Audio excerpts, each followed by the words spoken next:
اعوذ باللہ من الشیطان الرجیم بسم اللہ الرحمن الرحیم۔ اب میرے بھائیو مسلسل 9 رکوع اگلے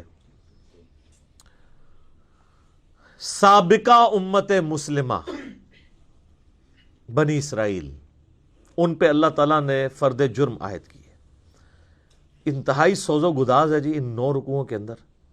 اللہ تعالیٰ نے ایک قوم سے اتنا پیار کیا، 3 کتابیں ان میں بھیجیں، تورات، زبور، انجیل، سینکڑوں صحائف بھیجے، ہزاروں پیغمبر بھیجے، لیکن جب انہوں نے انبیاء کی تعلیمات سے روگردانی کی تو اللہ کے عذاب کا کوڑا ان پہ پڑا۔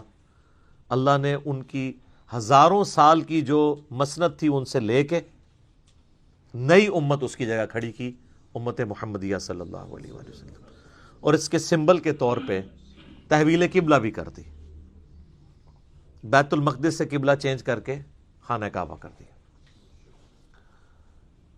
اس کے اندر اللہ کی طرف سے پیغام ہے، اور مصحف میں اس کا شروع میں ہونے میں اشارہ ہے کہ مسلمان کسی زوم میں نہ رہیں کہ وہ بڑی لاڈلی امت ہے۔ تم سے پہلے بھی لاڈلی امتیں گزری ہیں، لیکن جب وہ نبیوں کی تعلیمات کو، کتابوں کو پس پش ڈال دیتی ہیں تو پھر اللہ تعالیٰ کے عذاب کا کوڑا ان پہ برستا ہے، تم پہ بھی برسے گا۔ اور آپ دیکھیں گے اللہ تعالیٰ ان کی کئی ایک غلطیاں اس میں گنوائے گا، اور ہر غلطی کے گنوانے کے بعد ایک یونیورسل ٹروتھ آئے گا۔ ویسے تو بڑے بڑے 7 یونیورسل ٹروتھ اس میں آئیں گے، لیکن اگر آپ باریکیوں میں دیکھیں تو یہ 12-13 کے قریب یونیورسل ٹروتھس آئیں گے کہ جو یوں کرتا ہے اللہ کا اس کے بارے میں فیصلہ یہ ہے، چاہے وہ جو بھی ہے۔ یہ نہیں ہے کہ عام بندے نے ٹریفک سگنل توڑا ہے تو اس پہ سزا ہوگی، اور ٹریفک والا جو خود پولیس کا آفیسر ہے وہ توڑے گا تو اسے سزا نہیں دی جائے گی۔ نہیں، اللہ تعالیٰ نے ایک ہی رول رکھا ہوا ہے، جسے فٹ اسے گفٹ۔ اور بنی اسرائیل کی پوری ہسٹری جو ہے نا، ان 9 رکوعوں میں ان کی ہسٹری کے واقعات کو کور کیا ہے، لیکن اجمالاً کیا ہے۔ کچھ واقعات ایسے ہیں جن کی ڈیٹیلز اس میں نہیں ہے، وہ آگے چل کے سورۃ الاعراف میں آ جائے گی، سورۃ القصص کے اندر آ جائے گی، سورہ طٰہٰ کے اندر آ جائے گی۔ لیکن چونکہ یہ یہودیوں کو ایڈریس کیا جا رہا تھا، یہودیوں کو اجمالاً یہ باتیں پتہ تھی، ٹھیک ہے۔ جس طرح ہم ایز اے پاکستانی نیشن ہمیں کئی ایک چیزیں پتہ ہیں، اگر ہم اشارتاً بات کریں کہ جی وہ کارگل کی جنگ، تو اب وہ بتانے کی ضرورت نہیں ہے کب ہوئی تھی، اس میں کیا ہوا، پتہ ہے۔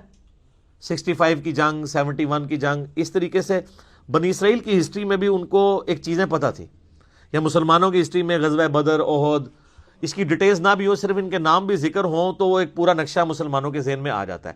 چونکہ یہودیوں کو ایڈریس کیا جا رہا تھا پلس عیسائیوں کو بھی، چونکہ دونوں بنی اسرائیل تھے، سابقہ امت مسلمہ تھی، اس لیے اشارت ان کے واقعات کا ذکر کیا کہ بھی تم نے یہ کیا، یہ کیا، یہ کیا، اس کے گیس پہ ہمیں یہ کرنا پڑا۔ تم ہماری لاڈلی امت تھے، تمہیں ہم نے سارے جہان والوں پہ فضیلت بخشی تھی۔ یہ 2 دفعہ آیت ریپیٹ ہوگی کہ بنی اسرائیل کو ہم نے تمام جہان والوں پہ اپنے زمانے میں فضیلت بخشی تھی، لیکن جب وہ نبیوں کا راستہ انہوں نے چھوڑ دیا، کتابوں کو چھوڑ دیا، اور بابی ہو گئے کتابی کی بجائے، اپنے علماء کے پیچھے لگ گئے، تو پھر ہم نے انہیں معزول کر دیا۔ اور صرف معزول نہیں کیا، ضربت علیہم الذلہ والمسکنہ، ہم نے ان پہ ذلت، مسکنت اور اللہ کی طرف سے غضب ان کے پر مسلط ہو گیا۔ بنی اسرائیل کون ہے؟ اسرائیل ہبرو لینگویج میں، عبرانی زبان میں کہتے ہیں اللہ کا بندہ۔ یہ ایل کا لفظ جو ہے نا اللہ کے لیے استعمال ہوتا ہے۔ اسرائیل، جبرائیل، میکائیل، اسرافیل، اور تہاڈا یار عزازیل، شیطان کا نام عزازیل ہے، وہ بھی اللہ دا بندہ ہی سی، عزت والا۔ اچھا، تو یہ ہبرو لینگویج میں استعمال ہوتا ہے۔ اسرائیل جو ہے یہ لقب تھا سیدنا یعقوب بن اسحاق بن ابراہیم علیہ السلام اجمعین۔ حضرت ابراہیم علیہ السلام کے 2 بیٹے تھے نا، سیدنا اسماعیل علیہ السلام اور سیدنا اسحاق۔ حضرت اسحاق علیہ السلام کی اولاد میں پھر بنی اسرائیل ہوئے، کیونکہ ان کا بیٹا تھا یعقوب۔ یعقوب کا لقب تھا اسرائیل، اللہ کا بندہ۔ اور اس کا ذکر آپ کو سورہ آل عمران کے اندر مل جاتا ہے، پارہ نمبر جو 3 ہے نا۔ یہ کئی لوگ پوچھ بھی رہے ہوتے ہیں کہ جی یہ کیونکہ ایسا بھی فتنہ اٹھا ہے کہ لوگ یہ کہہ رہے ہیں جی بنی اسرائیل جو ہے نا وہ اسرائیل تو حضرت یعقوب کا نام کہیں وارد نہیں ہوا. تو قرآن کے اندر اللہ تعالیٰ نے حضرت یعقوب علیہ السلام کا نام ذکر کیا ہے. پارہ نمبر 4 کے سٹارٹ میں ہی ہے, آیت نمبر 93 ہے سورہ آل عمران کی. کل الطعام کان حلا لبنی اسرائیل الا ما حرم اسرائیل. ہر طرح کا حلال کھانا جو تھا وہ یعنی جو اچھا جو صاف کھانا ہے وہ بنی اسرائیل کے لیے حلال ہی تھا پہلے, سوائے اس کے کہ جو اسرائیل نے اپنے اوپر خود حرام کر دیا تھا, علی نفسی. یعنی اسرائیل کون؟ یعنی کسی انڈیویجول کا ذکر ہو رہا ہے, حضرت یعقوب علیہ السلام. پوری انسانیت کو پتا ہے کہ ان کا یہ لقب تھا. اچھا, یعقوب علیہ السلام کے پھر 12 بیٹے تھے. ہر بیٹے سے آگے جو نسل چلی وہ ان کی وہ بنو اسرائیل یا بنی اسرائیل, یعنی یہ بنو یا بنی کا لفظ استعمال ہوتا ہے اولاد کے لیے, بیٹوں کے لیے. تو 12 بیٹے اور وہ آگے 12 قبیلے ان کے چلے, وہ سارے بنی اسرائیل کہلاتے ہیں. یہ بنی اسرائیل جو تھے مدینہ شریف میں آباد تھے یہودی.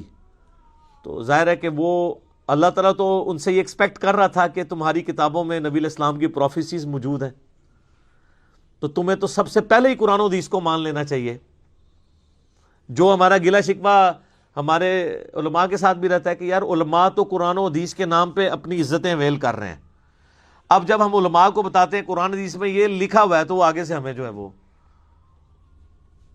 لتوں پہ آ جاندے ہیں. ایسا تو نہیں ہونا چاہیے. لیکن یہ کچھ دنیاوی ٹیچر نہیں کرتے, یعنی دنیاوی کوئی میتھمیٹیشین ہے, میتھمیٹکس کا ٹیچر ہے, وہ اپنے اسٹوڈنٹس کو اگر کوئی کتاب ریکمینڈ کرتا ہے نا اور وہ خود کوئی فارمولہ غلط لکھ دیتا ہے اور اس کا اسٹوڈنٹ کہتا ہے سر یہ آپ کتاب میں تو یہ نہیں لکھا ہوا, تو وہ سوری کہہ کے فوراً مٹا کے صحیح کر لیتا ہے. لیکن مولوی نہ بھول جاؤ کہ انہوں تسی کہو کہ سر بخاری مسلم میں تو نماز کا طریقہ یہ لکھا ہوا ہے, قرآن میں تو لکھا ہے ایاک نستعین اور آپ تو بابوں کو پکارتے ہیں, تو کہ ہاں جی بڑی مہربانی آپ نے ہمیں بتا دیا. ایجے کوئی اس طرح سے من دسنا حالے تک تو نہیں دریافت ہوا امت. تو یہ دنیاوی ٹیچرز کا ہی حوصلہ ہے کہ وہ اپنی غلطی کتابوں کی بنیاد پہ مان لیتے ہیں, علماء نہیں مانتے. تو یہ علماء کیسے مانے؟ ان کے جو بزرگ علماء تھے یعنی علماء یہود. ہاں کیٹیگری تو وہی ہے نا سر, یہ یعنی علماء ایک کیٹیگری تو ہے نا. جیسے ڈاکٹری کی فیلڈ ایک کیٹیگرائزیشن میں تو آپ کہیں گے نا میڈیکل کی فیلڈ ہے, چاہے وہ ڈاکٹر اب مسلمان ہے کافر ہے تو ایک چیز کو تو مان رہا ہے نا ایک. اس طریقے سے انجینئر ایک اس لائن کو تو لے کے چل رہا ہے. اس طرح علماء کی بھی ایک لائن ہے. علماء یہود ان کے اندر وہی خرابیاں تھیں جو آج ہمارے علماء کے اندر پائی جاتی ہیں. اور اس میں آپ دیکھیں گے کہ اللہ تعالیٰ کا غصہ سب سے زیادہ ہے ہی علماء کے اوپر ہے, بنی اسرائیل کے, کہ یہ لوگوں کو ورگلا رہے ہیں. یہ آپ کو گفتگو کے اسلوب سے پتا چل جائے گا کہ اللہ تعالیٰ فرماتا ہے کہ بھئی تم سب سے پہلے کافر بن گئے ہو. تمہاری کتابوں میں تو نبی علیہ السلام کی پروفیسیز موجود تھی کہ پیغمبر آخر الزمان صلی اللہ علیہ وآلہ وسلم نے آنا ہے. بجائے اس کے کہ تم اس کو قبول کرتے, تم الٹا سب سے پہلے دشمن اس نبی کے بن گئے ہو اور لوگوں کو بھی دین پہ آنے سے روک رہے ہو. تم سے تو میں یہ ایکسپیکٹ نہیں تھا. تم تو ماننے والے تھے. جس طرح اہل حدیث سے کہتے ہیں یار تم تو بخاری مسلم کی بات کرتے تھے, آج اگر آل امیہ کے خلاف ہم بخاری مسلم سے حدیثیں لے کے آئے ہیں تو تم نے ائمہ شیعہ کیوں شروع کر دی ہے؟ دیکھ لینا ہے نا وہ چیز. تو یہاں آپ کو وہ چیز نظر آئے گی. یا بنی اسرائیل, اے اسرائیل علیہ السلام, یعقوب علیہ السلام کی اولاد, اے ان کے بچوں, اے اولاد یعقوب, اذکروا نعمتی التی انعمت علیکم. یہ میں نے چونکہ وقف کیا تھا اس لیے اذکروا اسے پڑھا ہے, ورنہ ساتھ ملاتا تو اسرائیل اذکروا پڑھا جاتا. اس نعمت کو یاد کرو جو ہم نے تم پہ کی تھی. اوفوا بعہدی اوفی بعہدکم, تم اپنا عہد پورا کرو جو تم نے میرے ساتھ کیا تھا, میں اپنا عہد پورا کروں گا جو میں نے تم سے کیا تھا. وَإِيَّايَ فَارْهَبُونَ, اور صرف مجھ سے ہی ڈرو. کسی اور کا ڈر کیوں لگا ہوا ہے جس کی وجہ سے تم عہد پورا نہیں کر رہے؟ وہ ڈر کیا تھا؟ اپنی چودراہٹ چھین جانے کا. کون سا عہد تھا جس کا اللہ نے سٹارٹ کیا ہے بنی اسرائیل؟ اس عہد کو پورا کرو جو تم نے مجھ سے کیا تھا, میں بھی اپنا عہد پورا کروں گا. کیا عہد تھا؟ عہد یہ تھا کہ اللہ تعالیٰ نے ہر پیغمبر سے یہ عہد لیا ہے کہ وہ آنے والے پیغمبر کے بارے میں اپنی امت کو بتائے اور یہ چیز پکی کر کے جائے کہ جب وہ پیغمبر آئے تو اس کے اوپر ایمان لے کے آئے، جو سورہ آل عمران میں موجود ہے۔ اللہ تعالیٰ نے انبیاء کی ارواح سے بھی عہد لیا تھا، تورات کے اندر موجود تھا کہ بنی اسماعیل میں سے آخری پیغمبر آئیں گے، موسیٰ علیہ السلام کے بھائیوں میں سے۔ ڈیوٹرانومی چیپٹر میں قرآن کے تعارفی لیکچرز میں بتا چکا ہوں ڈیٹیل کے ساتھ۔ آج بھی کتاب الاستثناء چیپٹر آپ ڈیوٹرانومی نکالیں، تورات میں 18 نمبر باب کی 18 نمبر آیت ہے، اے موسیٰ میں تیرے ان بھائیوں میں سے یعنی بنو اسماعیل میں سے تیری مانند ایک رسول اٹھاؤں گا، اور یعنی تیری مانند ہوگا۔ وہ میں نے ساری ریزیمنس بتائی ہیں۔ اسی طریقے سے گاسپل آف جان جو نیو ٹیسٹمنٹ ہے، انجیل، اسی کتاب مقدس کے اندر اس میں موجود ہے، حضرت عیسیٰ علیہ السلام کہتے ہیں کہ مجھے تم میں بہت کچھ کہنا ہے لیکن ابھی تم متحمل نہیں ہو، وہ آخری پیغمبر جب آئیں گے تو وہ تمہیں ساری باتیں بتائیں گے، وہ ہستی جب دنیا میں آئیں گی وہ میرا نام روشن کریں گی اور اللہ تعالیٰ ان کے منہ میں اپنا کلام ڈالے گا۔ یہ کوالٹی اور کسی پیغمبر کی نہیں ہے۔ باقی پیغمبروں کو کتابیں سلیبس کی فارم میں دی جاتی تھی، ہمارے نبی علیہ السلام کے دل پر اللہ نے قرآن کو نازل کیا، اور یہ اگلے نبیوں کو پتا تھا کہ آخری نبی کی ایک یونیک کوالٹی یہ ہوگی کہ ان کے دل میں کلام اتارا جائے گا، جو قرآن میں بھی ہے، وَمَا يَنطِقُ عَنِ الْهَوَىٰ إِنْ هُوَ إِلَّا وَحْيٌ يُوحَىٰ۔ نبی علیہ السلام اپنی خواہش نفس سے کچھ نہیں کہتے بلکہ وہ وہی کہتے ہیں جو اللہ تعالیٰ ان کو وہی کرتا ہے۔ تو اللہ تعالیٰ ہمارا ہے کہ جو تم نے عہد کیا تھا، وہ آگے چل کے سورۃ البقرہ میں 89 نمبر آیت آئے گی کہ نبی علیہ السلام جب دنیا میں تشریف نہیں لائے ہوئے تھے، اس وقت یہودی جب مار کھاتے تھے اوس اور خزرج سے، جو مشرکین عرب کے قبائل تھے، تو ان کو یہ دھمکی لگایا کرتے تھے کہ آج تو تم ہمیں مارتے ہو، جب وہ آخری نبی آئیں گے ہم ان کے ساتھ مل کے تمہارے خلاف جنگ کریں گے، پھر پوری دنیا میں ہمارا ڈنکا ہوگا۔ تو یہ عہد ان کو پتا تھا کہ اللہ نے یہ عہد کیا ہے کہ آخری نبی کے ذریعے رومن اور پرشین امپائر کو اکھاڑ کے اللہ تعالیٰ پوری دنیا پہ اسلام کا غلبہ کرے گا۔